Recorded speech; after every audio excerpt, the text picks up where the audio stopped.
The Closet is yet another South Korean horror film. I've been releasing a good amount of them this year, which is great. And I got to check this out, and this one quite kind of reminded me of House with William Katt.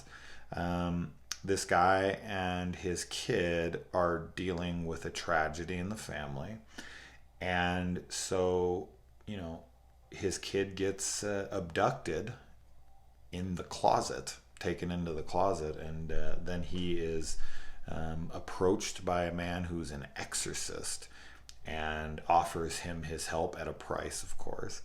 And they have to try to go rescue the kid. I mean, I feel like already I'm getting into spoilers there, but it's called The Fucking Closet. I mean, you gotta understand why it would be called that. But yeah, it kind of reminds me of like that, and also Insidious. When they have to like go into the further and all that stuff. So I thought this was quite good. I thought this was quite good. This is something I would love to give a second viewing to, because there's some things and questions that I have and I would like to explore again.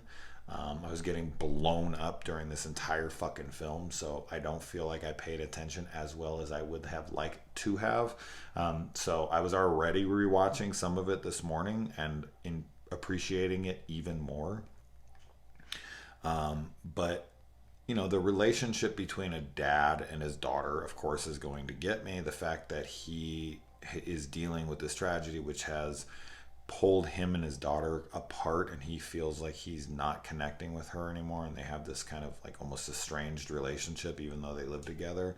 And then that really becomes very obvious and to him once she's missing.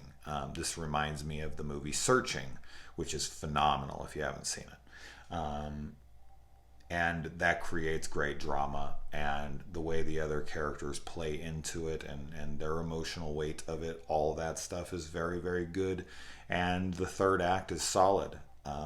This is a good one. This is a pretty good one. I would like to give it a second viewing before I give my like full opinion on it, because I think it's going to considerably go up on a second viewing just from my memory of everything. I watched a bunch of movies. I watched 6 movies yesterday, but I've watched a lot of fucking movies since I've recorded. So I'm trying to keep everything straight in my head.